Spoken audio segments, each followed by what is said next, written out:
Hello, everyone, and welcome to another episode of Paradox Untold Stories from Athletic Directors.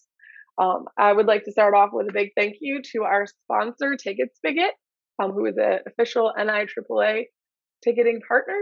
And also today, I'm very excited because we have Jean Kinn Ashen here. How are you today? I'm great. Thanks, Danielle, for having me. Thank you for being here. I will kick it right off to my co-host, Dr. Dustin Smith, who is going to give you a nice formal introduction, Jean Kinn. And I'm very excited to hear some of your stories you have for us today. Well, I was scolded before this began to not go too in depth with Jean Kinn, but my admiration for Jean Kinn has started.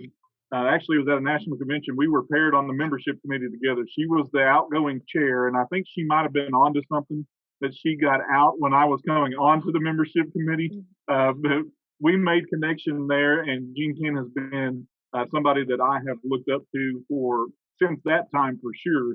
But our interaction was genuine. It was personable, and I think that's what's great about Jean Kinn. Everyone that she contacts it's a genuine interaction with Jean Kinn. She is as authentic as they come, and she has been a pioneer in the world of athletic administration. I've said that on a number of these occasions and a number of these episodes, but this is really true, and we'll dive into that just a little bit with her. But Jean Kinn is out in California, and she's been an athletic director for, well, I think you said 25 years. Is that right, Jean Kinn? That's close enough. Yeah. We'll round down if we have to, but yeah, we'll say 25 sounds good. But Jean Kinn is out in Salinas, California, and she's been an athletic administrator out there for a length of time. We'll just go with that.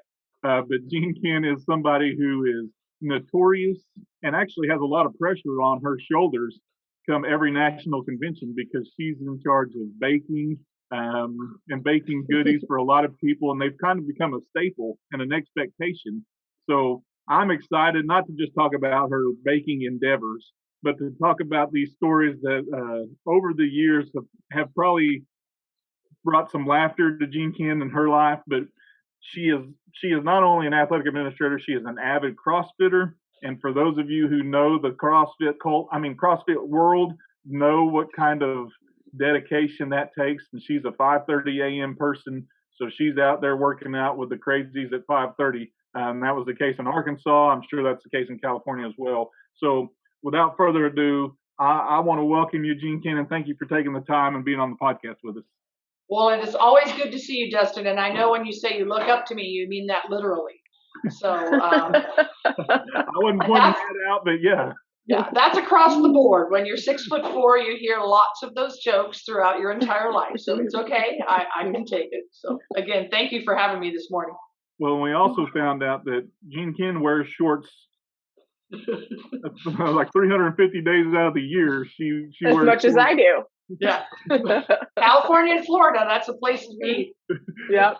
Jean Kinn, I like to start off our podcast when I ask this question, and I think it's important for our listeners to know. I gave you a brief introduction. I didn't go into all the accolades and all the things, but I want to know what the resume is not going to tell me about Jean Kinn. What makes Jean Kinn function as a person? What makes you happy? What is the resume not going to tell me about who you are?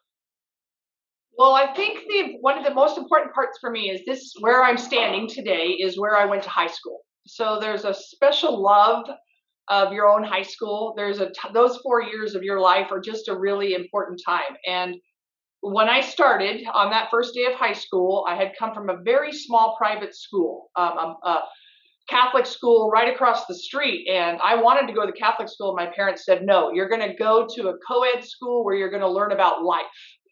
And that first day of high school made a definite impression upon me. A woman, she was probably about 5 feet tall, maybe.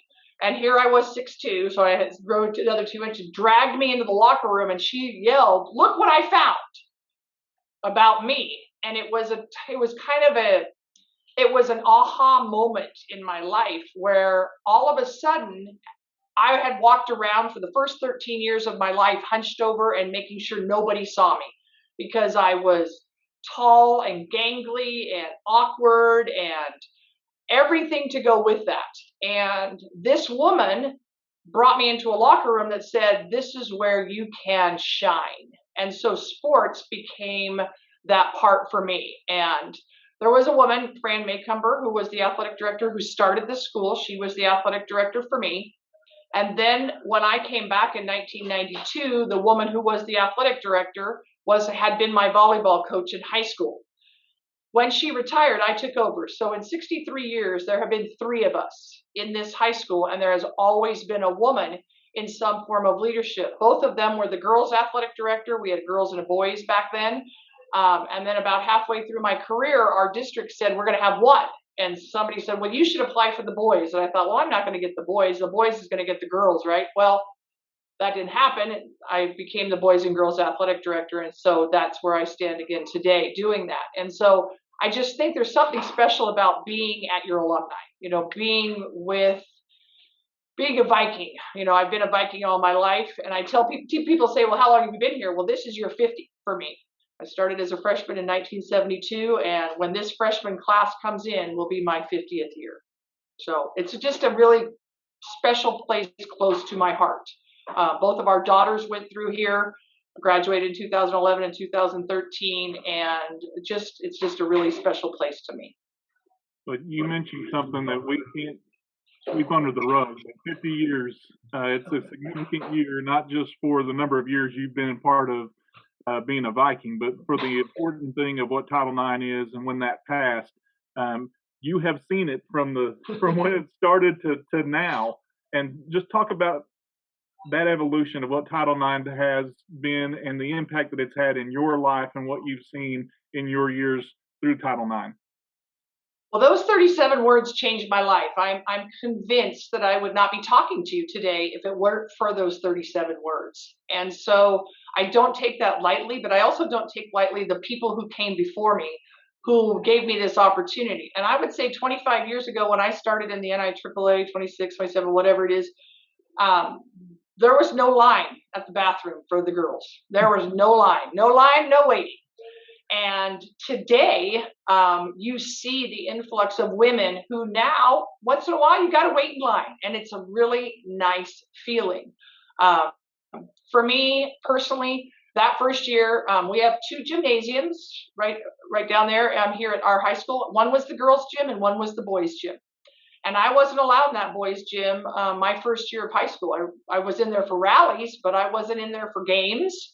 My games were played out on the blacktop, and there was punch and cookies, and I wore a penny with my bloomers. We didn't have a uniform my freshman year in high school. And again, that was 1972. And then by the time I left in 1976, we were playing in the main gym. And then the small gym was used for practices and things. But just the amount of growth and just the appreciation, giving back to what's going on. I tell people today, it's like, would you sit a boy and a girl down in a math classroom and say, okay, here's your book for the boy, but no, that you can't have a book. And so we didn't know any better back then. Well, we had a bunch of women here who made sure that we had opportunities to play. And that's what made the difference. I think how cool is that you're there from freshman to senior year, and you can kind of see it over the course of your high school career. I think that's a very unique perspective. Definitely. I think if I wouldn't have been in there, I would have had a different perspective. But so the freshman year, you're out on the blacktop. Sophomore year, you get to go in there a little bit. By the junior year, I had gotten to be a pretty good basketball player, and the boys coach said, you can come in and start to practice with us a little bit if you teach my guys how to jump rope. So let's go back to CrossFit, Dustin. My number one superpower in CrossFit are double unders. That is my superpower. So that is the only one of the few things I'm very good at CrossFit. But those 20-something and 30-something-year-olds hate it because it's something I'm good at and they're not. So he said, you come in there and you teach my guys to jump rope and I'll let you work out with the guys. And so by the end of that time, we were playing in the main gym with the uniform on. I still have that one. I had to wear it for volleyball and basketball, which today we would never think of. But we got to see that pattern of growth and the support for females and for girls. And to this day, that happens here. I think because in part there has been a woman who has made it a priority for those 63 years of our high school. So when we talk about here, I mentioned you're in Salinas, California, but can you put that on a map for people that may be geographically challenged to kind of know where that's at? Well, I'm in the salad bowl capital of the world. So if you are eating lettuce, strawberries, artichokes, Brussels sprouts, cauliflower, broccoli, strawberries, we're about 100 miles south of San Francisco, but we're right on the coast, Monterey County. So Monterey, when you watch the U.S. Open at Pebble Beach, and those are the golf courses that are right around us. But I'm in a very rural area. We're very agricultural based. Lots of farm workers, migrant workers who come and stay in Salinas and then go to Arizona in the winter and then return to us. So there is no better place. The temperatures between probably really 50 and 70, about 300 days of the year.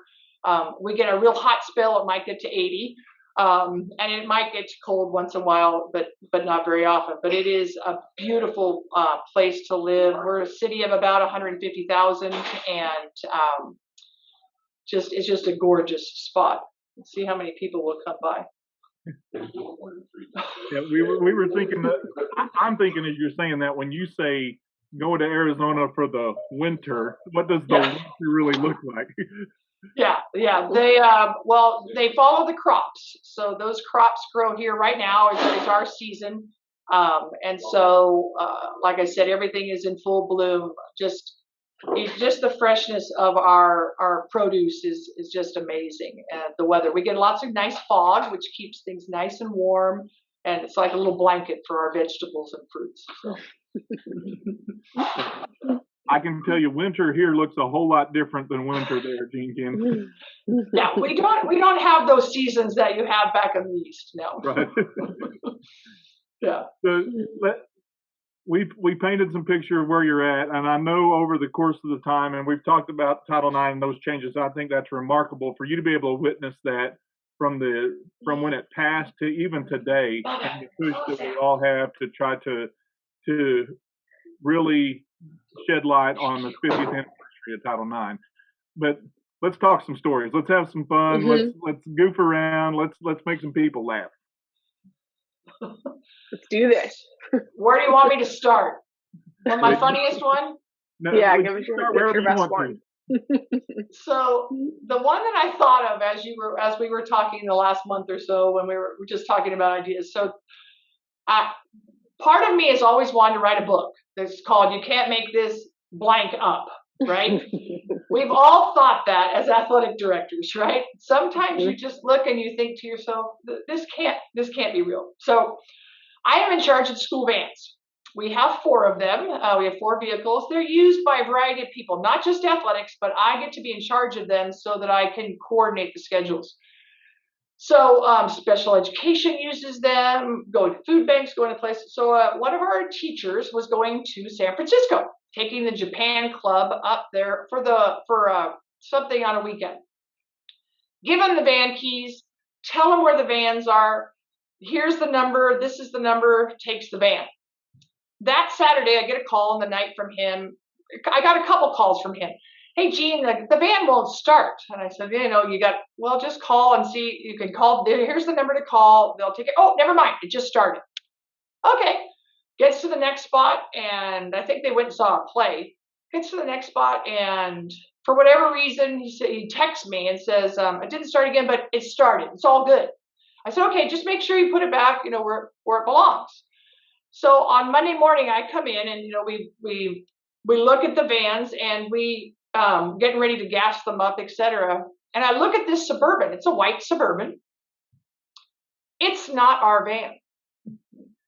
So this van these vans are parked right behind our shops where they're supposed to. This teacher took this key and he went out to the student lot, which is adjacent to where I told him. Saturday morning, puts it into a white Suburban. That key started that Suburban. He took that Suburban to San Francisco, brings it back. That belonged to some people who were playing soccer that Saturday on campus.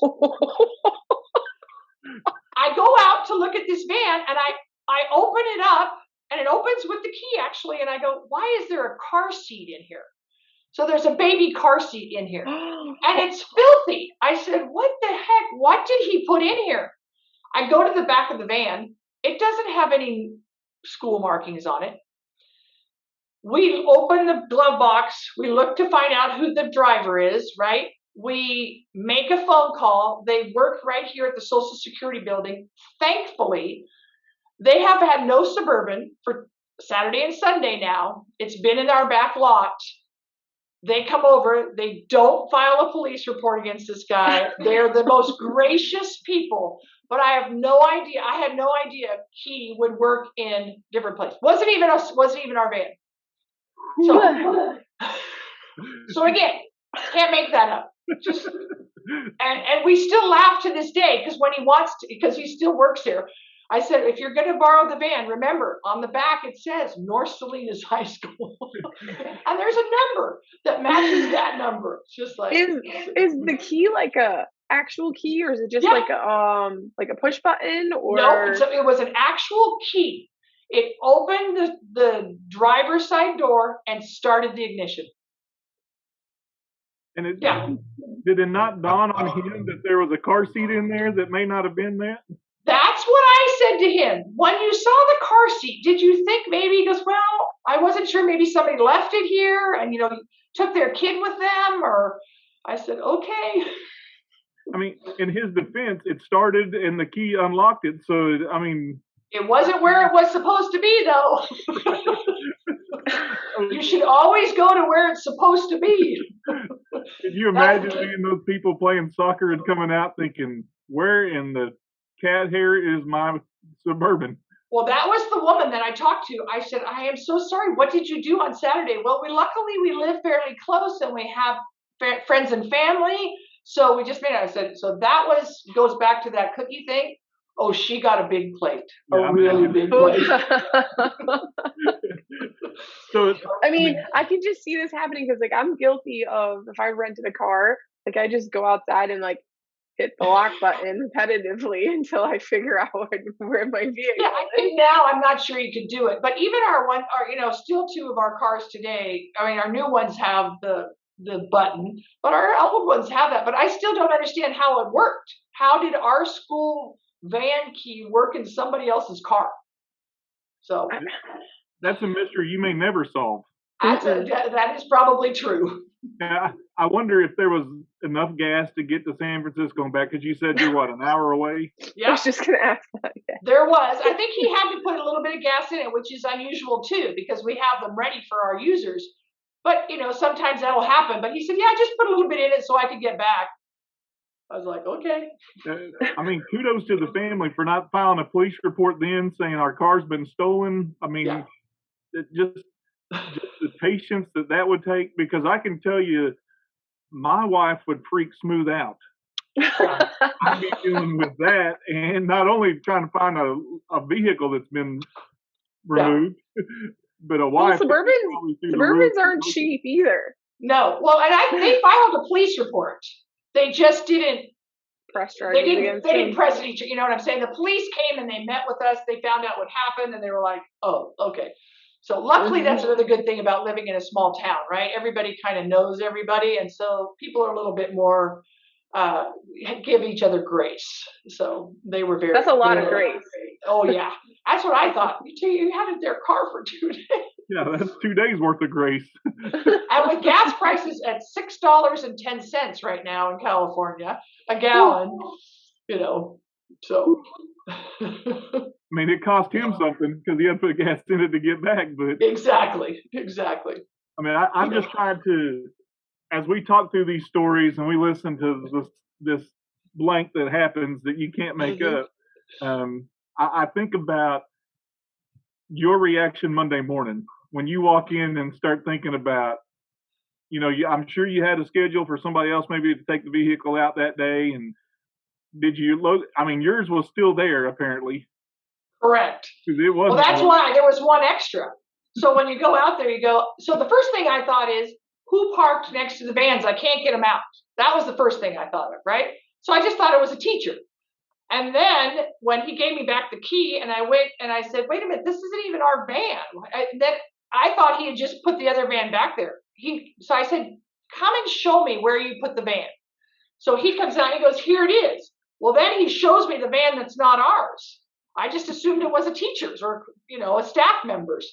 And so I said, "What do you mean that van doesn't belong to us?" He goes, "Yeah, watch." Opened it up with the key. I said, blank, I don't want to use his name. "Did you see, this isn't our car? Look, this doesn't even have our information in this house. Somebody else's, registration in the glove box." So he was just as shocked as everybody else. So I'd like to try to like put myself in the situation, and like I don't I don't become speechless often, but I feel like this is the time where I just would have like stared at the van for a minute and been like, I don't know. I don't actually know here. yeah, my principal right away got involved right away because the police came over. Right, so I called. We're lucky to have. We had a school resource officer, right? So I go to the school resource officer and I said, "Wait, hey, Dave, we got somebody else's vehicle, but I don't want to call the police.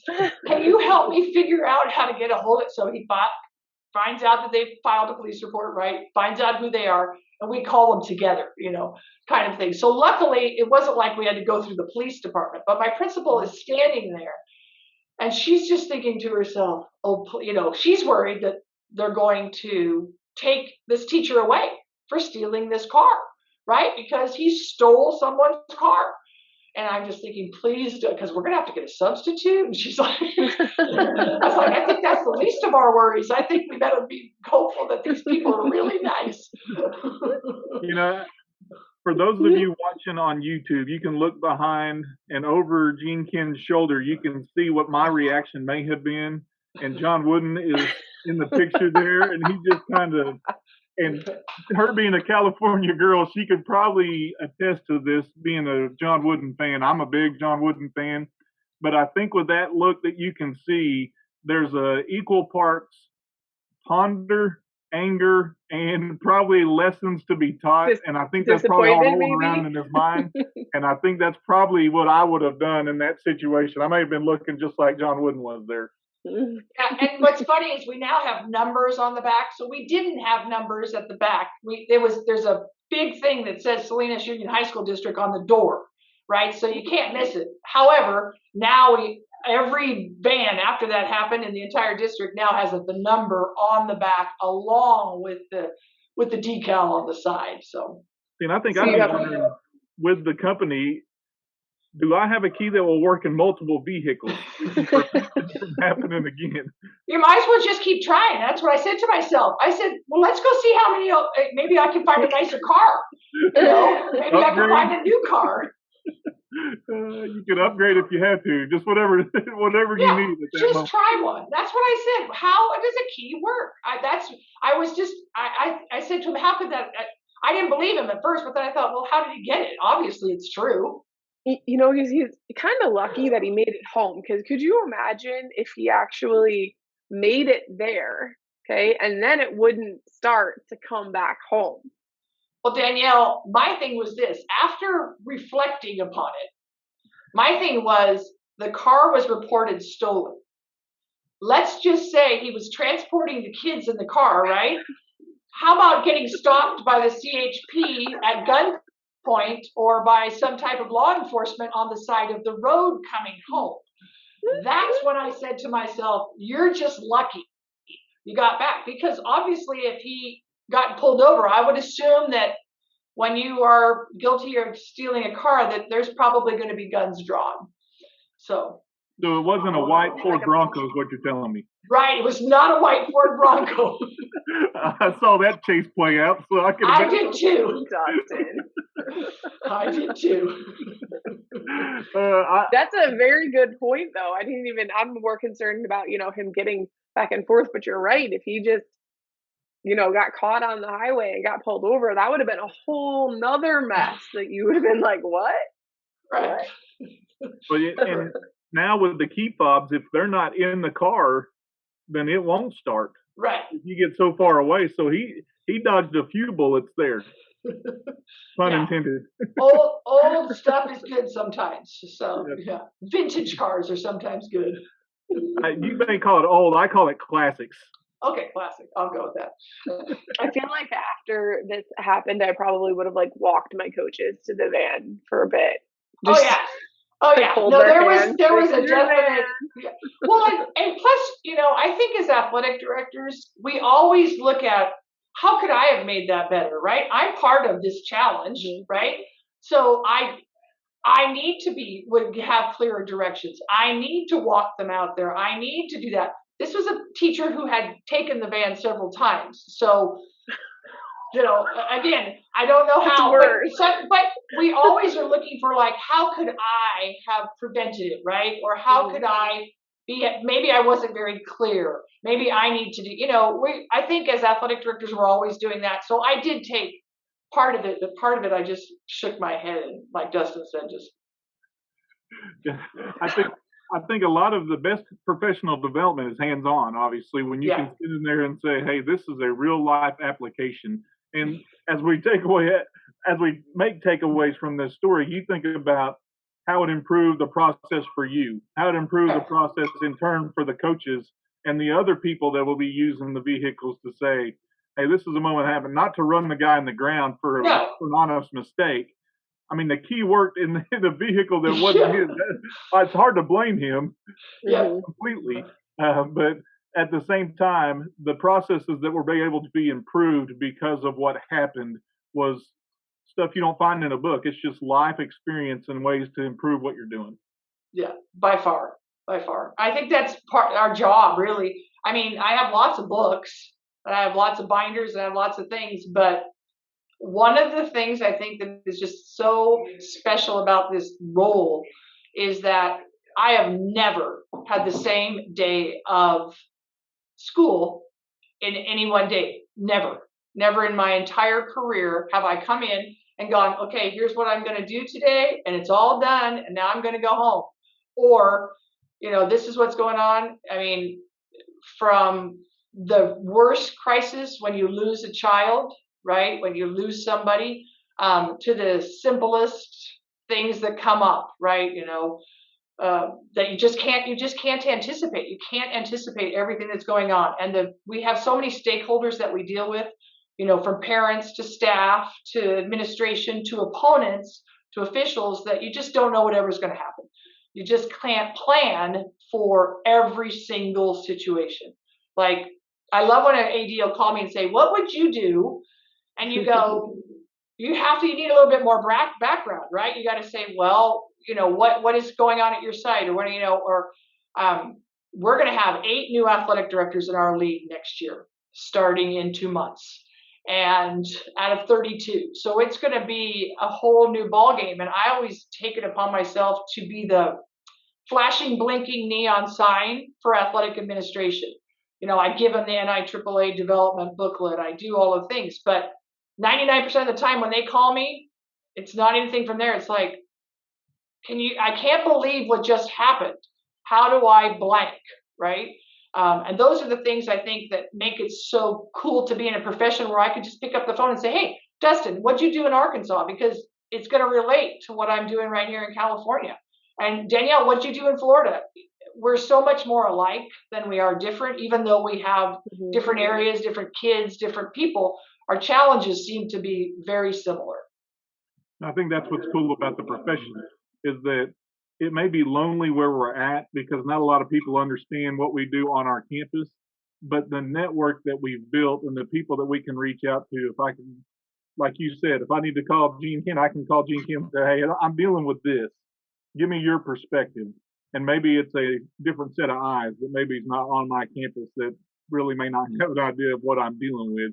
But we have a common bond in that what we do is lonely at our place sometimes, but I forgot to turn the radio off. That's stuff you can't plan for.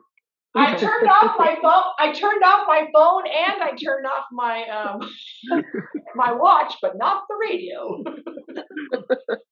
So, The best laid plans. Yeah, I agree with you, Dustin. I just feel like we are singletons most of the time on our campus. A lot like the band director, right? And the theater director. And so it's important for us to have, I feel like the NIAAA and CSADA and the opportunities I've had, I could leave Salinas today and drive to Arkansas and find somebody to stay with along the way who would say, come on in, let's share stories. And when we call each other, sometimes we're not looking for an answer. We're just looking for somebody that says, oh, I've been there and it's going to be all right. And remember what you're doing. You're serving kids. And remember what you're doing is making a difference in your community. And remember, we're all going to be fine. I think that's why we call each other a lot of times too, or email or text or whatever, just to feel like we have that support. and speaking of support, I think it's a big tip of the cap that the coach was still there, is still employed. You're still employed. The principal didn't go out on a limb and just start whacking people and saying, you're out of here. I mean, just grace was extended in a lot of different areas. And obviously it wasn't something you could control. And you just say, hey, you know where the van is, take it. You just expect that they're going to do that. But the fact that you all still were employed and it didn't take a drastic turn is kudos to everybody there. True. I probably would have maybe given them some like lifelong season passes, annual passes to every single game. Little envelope on the front seat. Oh yeah. Yeah. Whatever that couple wanted, we were pretty good with. Marking that. I said, do you want me to take and get it washed? Do you want me to fill it up? And they were so, I mean, they were so gracious. They're like, oh no, it's just a mistake. We understand. I was like, I don't think I'd have been that gracious. Yeah, you could have said, hey, I got a key. I can take it whenever I need to. And don't worry, we'll be in your music. We'll borrow when we need it. Did you try the key yourself? Because I feel like after my coach told me the key worked, I would have been like, give me the key. I'm gonna try. Yeah, well, that's what was weird. Like I said, we have 4 vehicles and there was 5 back there. And so he returned the key to me. And so I went back to open it and it wouldn't open that door. I tried it on the one that doesn't belong to us. No. First of all, I opened up the one that he was supposed to take. And I was like, he didn't even take this. Why? This van hasn't even moved, right? So then I see the white one that's right next to it. And I said, no way. He did not take that car. And sure enough, I go over and that's how I got in the glove box. So that's how we got it. I mean, I can tell you, we've done several of these episodes, and not one of them has had somebody steal a car. Yeah. But you were the first with it. Car on fire, but not stealing. I mean, that's true. That's a trophy you could have, and I think knowing your skills, every year at the anniversary of that date, I may have had a plate full of goodies for those people. Just saying. I probably should have thought of that, considered that. But like I said, they were so nonchalant that I just couldn't believe it. So nonchalant. They were probably so happy that their car wasn't actually stolen, and that it just went on a little field trip and came on back, and it was all positive. It wasn't like it was, abused or anything along those lines. So they probably were just really happy that, it wasn't actually gone. Yeah, I think relief was part of their, just DNA. I mean, like I said, the husband and the wife both came and they were just, wow, that's kind of weird, isn't it? That our key fits in that car? Yeah. Yeah. I mean, and thankfully it wasn't worst case scenario with a kid actually in the car seat. I mean, it was just a car seat that was empty. I mean, point 2. Hopefully he wouldn't have taken that car. Right. Hopefully. Yeah. Hopefully not. I mean, this just baffles me that key would work in a different vehicle. And I'm trying to put this into my exact situation. my coaches would have texted me and called me and been like, "This is dirty. I'm not taking it." Like they would have instantly been like, "No, it's Yeah, dirty. I won't yeah. take it." There were papers everywhere. So I mean, they had left papers, you know, in there, and so that he had just put them up on the dashboard, you know, assuming it was probably like a kid's paperwork or schoolwork or whatever. You know what I'm saying? So he just put it up on the dashboard and moved the car seat. And I was like, okay. So you returned it cleaner.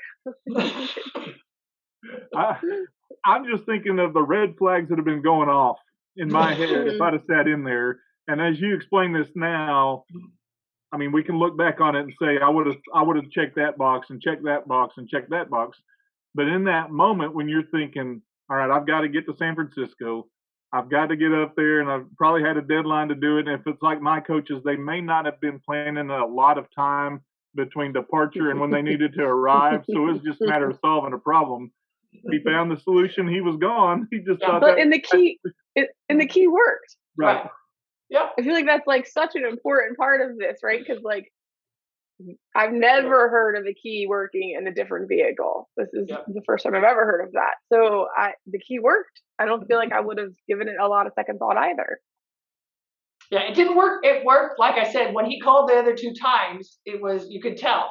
And then it would work again and he'd get it started again, you know, but it wasn't the perfect key. It was just the good enough key to get it open. Yeah. But there's some John Wooden lessons that can be taught about that. You need the perfect key, not the just good enough key. Yeah. Well, it's funny that you like John Wooden, Dustin. I'll go back to 1972. And he was the first basketball coach to open up a summer camp for girls. So he did a camp down at Point Loma, which is in San Diego. So it's about 8 hours south of me. And I'm the oldest of 5. My parents said, okay, you can go to John Wooden's basketball camp. We're going to go take the other 4 to San Diego, and we're going to go to the San Diego Zoo and to the Wild Animal Park and Marine World, and you're going to go to basketball camp. And that week pretty much changed my life too. Going to a camp with John Wooden. And the next year he had a camp with John Wooden and Bill Sharman, who was coaching the Lakers at the time. And that's where I met my coach for the week was Billy Moore, who happened to she was our Olympic coach in 1976 in Montreal women's basketball. And that's how I ended up playing college basketball for her and being recruited. And so he also signed 1 fish, 2 fish, red fish, blue fish when I had our oldest daughter on my lap at Poly Pavilion. I scored my career high at Poly Pavilion. So it's kind of a close to my heart. And he also came up here for an evening with the legends with Pete Newell. So they sat on a rocking chair, the 2 of them, and just told basketball stories forever. And basketball is my love. Actually, when I was coaching at UC Irvine, I went through French Lick just so I could see a statue, right? And so going through Indiana and being part of that, and at the NC2A hall, they have the basket in there, the old peach basket, you know, Right. and all of that. So John Wooden was one of my idols. We had a really good speaker at our conference this year, Lynn Guerin, who helped develop the curriculum for John Wooden course and a leadership course for coaches and things. And so just really blessed to have known him. And he was such a gentleman, such a gentleman. My favorite basketball player was Kareem, Lou Alcindor at the time. Right. So that's why I wore 33 when he was drafted by the Bucks. And so I'm still Viking 33. So that's my call. You didn't wear 33 in honor of the hick from French Lick. No, I did not. I wore it in honor of Kareem Abdul-Jabbar. It's funny. I'm sure you both have had several principals in your career. I've had many. And so one, again, I won't use names. I've always been Viking 33 on the radio. And so she came in when she said, well, I'm going to renumber everybody. So you're going to be 1, 2, 3, 4, you know, and she gave everybody a number. And so I didn't really say anything. I was like, whatever. So one day, I think she was calling Viking. I think I was 6 or something. I don't know what it was. And I said, if you can give me any number you want, However, if you want me to answer you, you're going to need to say Viking 33 because that's the only thing that my brain responds to. So if you want me to help with whatever it is, call Viking 33. So she gave me back 33. And so what happened too is the other story. I don't know. Well, there's probably in that 1972, my parents brought me back a poster of a giraffe. And so I have about 1,000 giraffes since 1972, from different types of sculptures, from pens, pencils. Behind me on the other side where it's too messy, I didn't want to go in that way. Every person brings me a giraffe. So for Mother's Day this last year, our daughters got me a giraffe tattoo. Very nice. So I've got a real quick John Wooden story, and I know this is a story for you, and this is a chance for you to spotlight. But I got to tell this John Wooden story. The head basketball coach right now for the Lady Razorbacks is Mike Neighbors, and Mike Neighbors coached the University of Washington, got him to the Final Four, and he is actually a Greenwood High School graduate, which is where I'm at.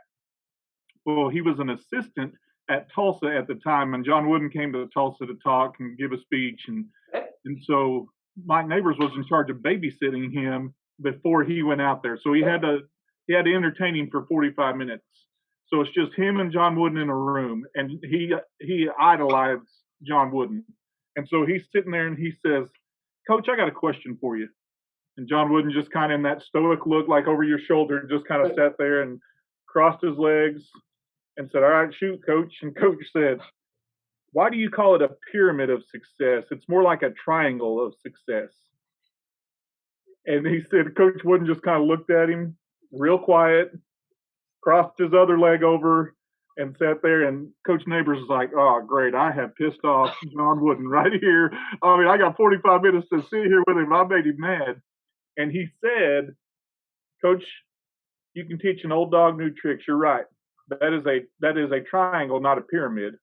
And so Mike Neighbors has a drawing, like the third ever drawing of the Pyramid of Success, that was signed by John Wooden, that said, "You have taught an old dog new tricks and made it a true pyramid instead of the triangle that it was originally." So it went from a really awkward moment to something where John Wooden, even in his advanced age, an educator like he was able to be educated himself. So anyway, Mike Neighbors has that framed picture that John Wooden signed for him that was like the third iteration of his Pyramid of Success. Yeah, I have a couple pictures with him from camp, and he was not too excited about being having a girl taller than him. So the first picture, 1 year, is him sitting, and he's pushing up so he can kind of be like a little bit taller because he's only about 5'8", 5'7", whatever. So it was kind of funny. But talk about just he could keep a group of campers in the palm of his hand, showing you how to put on your socks. I mean, he's famous for teaching you how to put on your socks. But you could hear a pin drop when he was doing things. And so, yeah, he is just such a class act, such a class. I love his children's book. I read to classes here. Sometimes teachers want teachers to come in and read to kids to really instill the love of reading. And I love to read. And so I read Inch and Miles, his children's book, John Wooden's children's book, to those kids. And it's just a great book to talk about the things that we care about as a society. And some of the civility, I think, that's gone away in our society needs to be brought back. And if you just use that pyramid and you use some of the things he talks about, they're great talking points, I think, for kids. Even high school kids love to be read to. Not just elementary school kids. And so I love to go in. My daughter teaches 50 feet down the hall from me, and I'll get to go into her classes some days and read to them, and I really enjoy that. I also enjoy reading. I'm reading Wooden's Forgotten Teens right now. That I don't know if you've read that book, but it's really neat to see behind the curtains a little bit of John Wooden from 10 national championships, the success that he had, but the Forgotten Teens are ones that people don't really talk about. Obviously, the word forgotten is in there, but it's a great book, and I recommend that for people who like to read like yourself.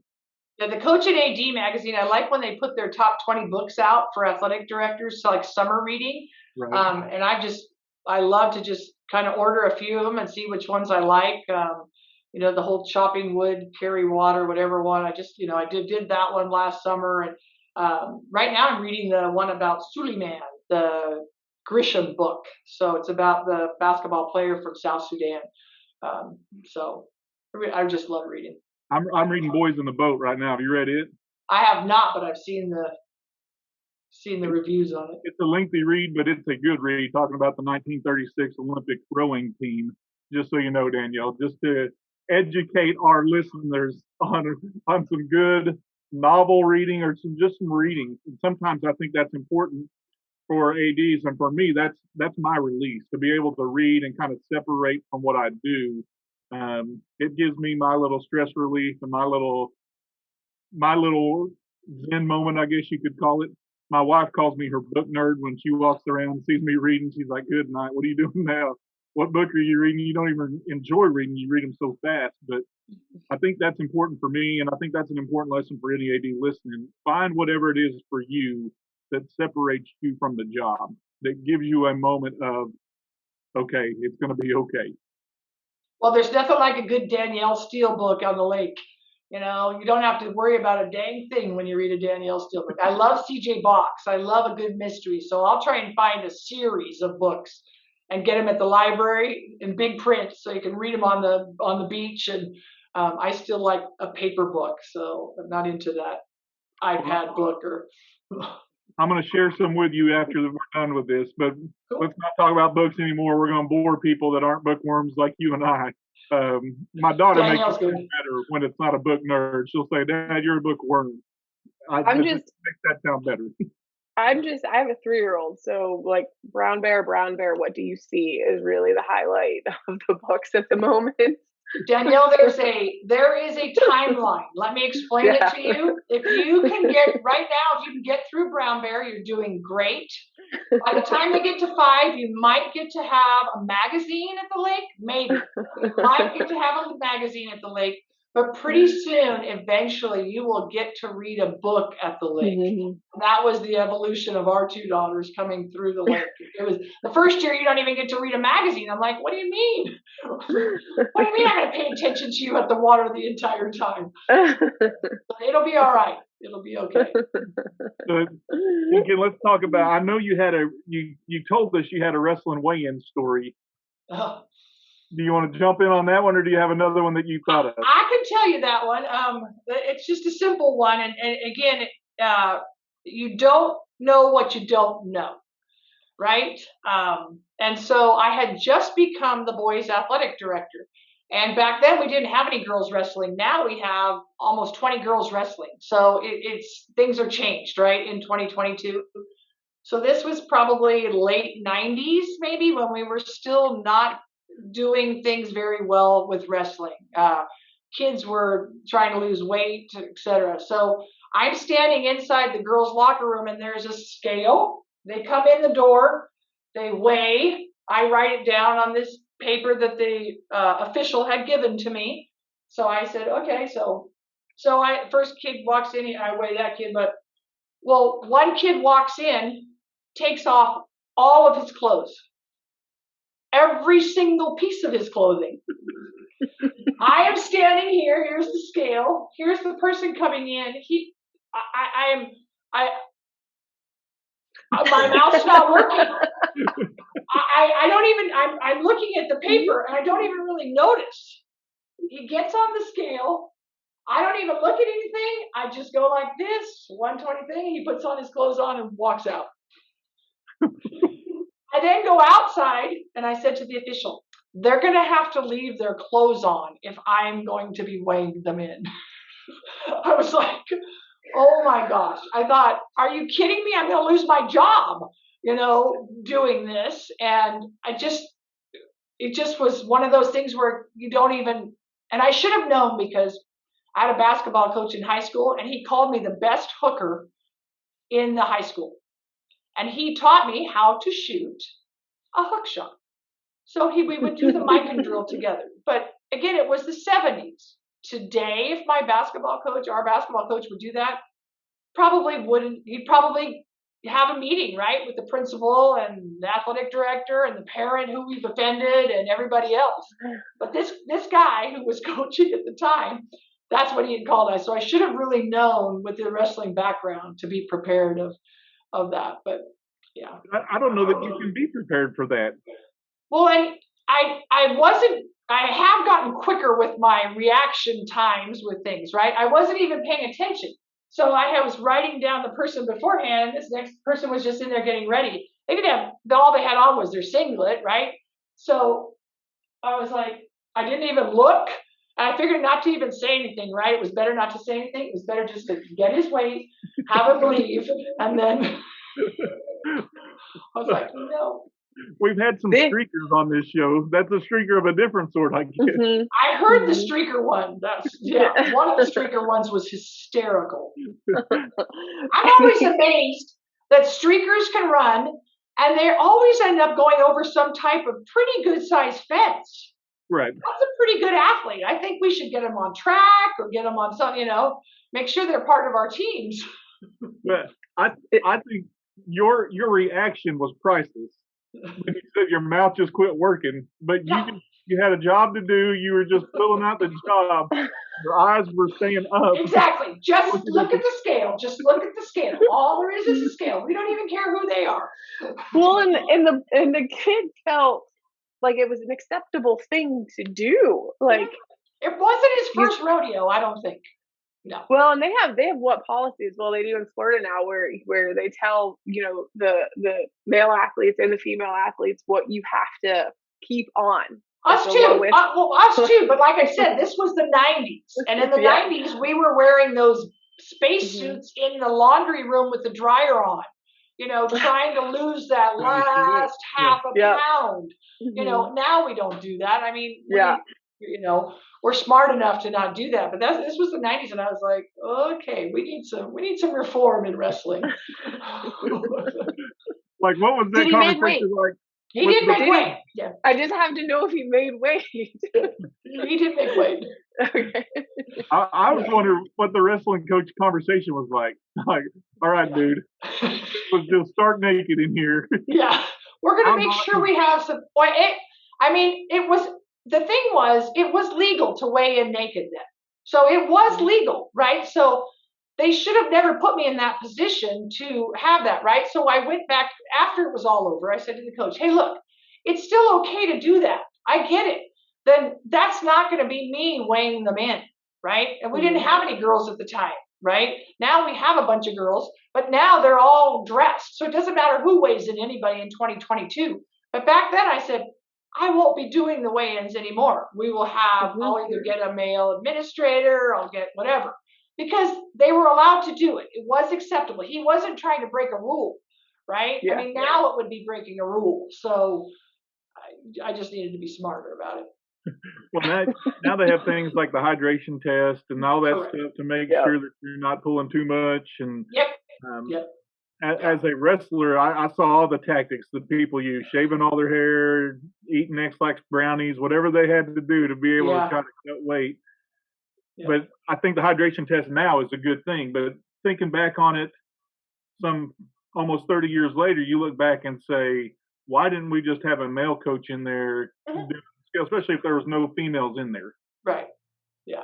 Well, and there's two sports that make me cry a lot of times. Lots of sports make me cry, but two sports that I often will get teared up just by the amount of effort, and they're cross country and wrestling. And they're cross country, those kids a lot of times don't have a huge crowd, et cetera, but what they put themselves through in a day out, and then at a race. And then, everybody said, oh, it's just a minute and a half for a round for JV. It's 2 minutes a round for varsity. I'm like, it's only 2 minutes. How hard can wrestling be? And for those of us who don't have wrestling experience, you watch what those kids go through to really compete and to give their best effort. And we'll get kids who've never wrestled before, who you see them giving going beyond where they ever thought they could give, right? They've never put themselves into a position of such uncomfortability. And I think wrestling and cross country does that with kids, where you're out on that mat by yourself, you're out on that course by yourself, and those kids, I just think, really say something about athletics, education-based athletics. But there's a couple points I'll make. The worst place to stand at a cross country race is the finish line. Correct. Never stand there. Never stand there It's because true. that is the bomb. Never stand there. You'll see all kinds of stuff. You learn that right away. Right. You don't want to see it. In wrestling, there's nobody to blame. It's one-on-one, and it's you against another person. You can't say the quarterback didn't throw me the ball right. Yep. You can say, well, he missed the shot. Yep. They turned it over. That was a bad set. Right. That was a bad handoff. None of that. Yeah. Not to mention all the footwork, the agility, the discipline that comes into those sports. You mentioned it. I see our cross-country runners here every morning out running, and they're putting when I was at the collegiate level, I used to tell our kids, I just need you to be good for 3.5 miles. I don't need you to be good for 35 miles. I need you to run 3.5 really fast. So work on 3.5, don't work on 35. That was just my rationale with those kids. But the amount of work they put in, to your point, Jean Kinn, the amount of work those kids put in and put their bodies through is really remarkable. And people really don't appreciate that, I don't think. Yeah. And it's hard to go watch kids just run. Mm-hmm. I mean, it's not easy to do. But if you're not in very good shape, you can't get to all the spots to see them. Right. Right. So if you're the mom or dad or whoever that's not in very good shape, you're going to start at you're going to see them take off, and then you're going to go to the finish line. But we've got some great courses where you can, take a little hike here and see them going up the hill, taking up the hike. We've got some just gorgeous courses, but you gotta be on the hop to do that. So as we take some takeaways from your wrestling weigh-in story, I think we've hit a couple of them, obviously, but is there something you look back on thinking, man, we could have done this differently, or this has shaped what we've done, or this is how it has changed in the 30 years since? Well, I mean, communication is just so different now. I think communication, is crucial in everything that we do. Communication, organization. When I started, I tell people I showed up, made sure there was a couple officials there, and then kind of watched the game. I think now, you've got a Google Doc with every sport listed and what's going on and what happens. You have your emergency action plan that none of us had. I didn't have an AED when we started. We have 3 AEDs now on our campus. We didn't have breakaway bases when I started. We had until I went to a national conference and heard the story about, saw the pictures of people and their ankles. But the law and the liability and all of our legal duties, I think, are just so much on the forefront. When I started, I was a full-time teacher. Now I don't teach any classes. I consider when people say, well, what is really an athletic director? I say, I'm the coach of the coaches, and I'm the servant of the kids and the community. And so I think the main thing that has happened is there's so much more communication. However, the best communication, just like that school van, you still have to go above and beyond to ask for clarity and making sure that you have really done your due diligence with coaches. And, I'll walk out to a track practice and I'll see some new guy who's over at the shot put ring, and I'll go, who's that? And that coach will say, oh, well, he's just going to come out for a day a week, right? Well, he's going to have to get fingerprinted, TB tested, No one, those spring sports especially, you kind of see people that are out there. So I think our job has become much more administrative. You have to really look to remind yourself the reason you do it is to watch kids show off their talents and their treasures. And when you watch that first football game of the year with those frost-off kids, and then on week 10 and you're like, wow, look what just happened in these last 11 weeks, or when you take that cross-country kid who on their first race, it took them 28 minutes to get to the finish line. And that last race, and they now are, in the teens. Those are the things that why we do this job. And I think it's hard. We have to remember why we do it. And I think that's why the NIAAA, our state organizations, for me, CSAVA, are so important. They remind me why I get my professional development. I stay current. I read everything that I can possibly read, the IAA, the HST, take leadership training classes, because I think if you stand still, this job is just, it changes every single year. There's a new law class every year. I feel like you just watch the LTI classes, right? You just find out what the names of them are, and you can tell what's going on in our world. So the newest class, one of them is mental health, right? Mental health, huge, right? I have coaches, I know my basketball coach would have never let me have a mental health day, right? You would have never walked into practice and said, hey, coach, I can't be here today. I just not feeling right. I'm going to go home. And then, they would have gone, get on the line, right? Do another suicide. Now you can walk into and you can say to your coach, hey coach, I'm really having a hard time right now. What do you think? And that coach is going to say, I'm so glad you came by. Let's see what we can do for you. Right. So I think you just look at those leadership training classes and you know what's going on. We have, the new emergency preparedness. I mean, we just had another tragedy at school. I think all of us think about those. We lost an athletic director, in the last couple of years at a site. And so I think emergencies and all of those things, I just think you have to stay current. You just have to watch podcasts. You have to listen to people. You have to do things that keep you wanting to get better every day. Well, I think you said something, and I wrote it down, but you said you're a coach to the coaches, but you're a servant to the students. And that is something I think we need to remember in our profession. And those that are listening to this podcast need to understand we do what we do for kids, and we're serving them. And I heard a guy tell us one time, and I think it's really deep, but it's really profound. He said, look for ways to serve, not to shine. And so if we're serving, others get that opportunity to shine, and that's what we do. I think that sums up our profession in a nutshell. Yeah, I would agree. Yeah, well said. Jean Kinn, I just want to say thank you for coming on. Thank you for having some humor with us, having some opportunity. I really enjoy your perspective, and to be able to look at the longevity of Title IX and how that's changed, but also how the AD profession has changed in that time since you've been in it is really remarkable to me. And I thank you for being a pioneer. I thank you for being a trailblazer.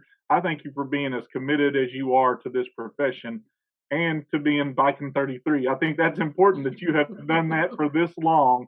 Kudos to you for that, and thank you for jumping on here with us. Well, I appreciate you and Dusty, you and Danielle, and it's been an honor to be with you this morning. I echo that as well. Thank you.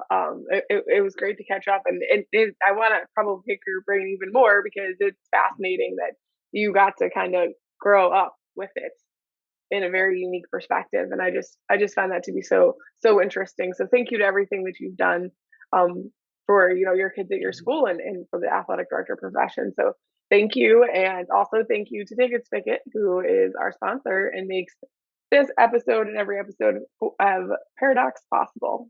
Thank you, everybody. Bye.